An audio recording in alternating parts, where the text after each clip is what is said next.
Hi സുഹൃത്തുക്കളെ, ഞാനിന്ന് പറയാൻ ഉദ്ദേശിക്കുന്നത് ആക്സിഡൻറ്റുകളെ കുറിച്ചാണ്.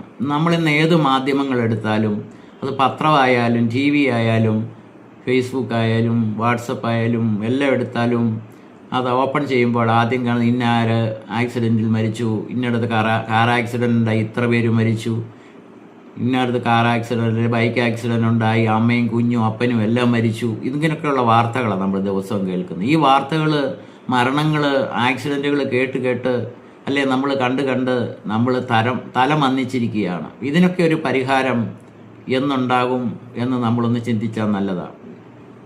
ഉദ്യോഗസ്ഥന്മാർ അവരവരെ ഏൽപ്പിച്ച ജോലി കൃത്യതയോടെ ചെയ്യാത്തതും എന്ന് പറയുമ്പോഴേ PWD റോഡുകളായാലും കുറ്റമറ്റ രീതിയിലുള്ള റോഡുകൾ നമ്മുടെ നാട്ടിൽ വളരെ കുറവാണ്. അപ്പോൾ അതിനുള്ളൊരു പരിഹാരം, അതുകൂടാതെ ഈ വാഹനങ്ങളുടെ അമിത സ്പീഡ്, ബോധവൽക്കരണം, ലഹരി ഉപയോഗിച്ചുള്ള ആക്സിഡൻറ്റുകൾ ഇതെല്ലാം കൂടുന്നു. ഇതിനെല്ലാം ഒരു പരിഹാരം കാണുവാൻ അധികാരികൾ ശ്രദ്ധിക്കണം. അല്ല എങ്കിൽ നമ്മുടെ നാട്ടിൽ ആളില്ല.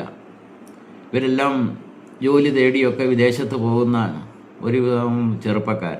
ഇവിടെ ആകെയുള്ളത് വാർദ്ധക്യം ബാധിച്ച 50 വയസ്സിന് മുകളിലുള്ള ആൾക്കാരാണ് കൂടുതലുള്ളത്. അപ്പോൾ ആ കൂട്ടത്തിൽ തന്നെ ഇപ്പോൾ കൊച്ചു കുഞ്ഞുങ്ങളൊക്കെ ആക്സിഡൻറ്റിൽ മരിക്കുമ്പോൾ നമ്മുടെ സമൂഹം തന്നെയാണ് നശിച്ചു പോകുന്നത്.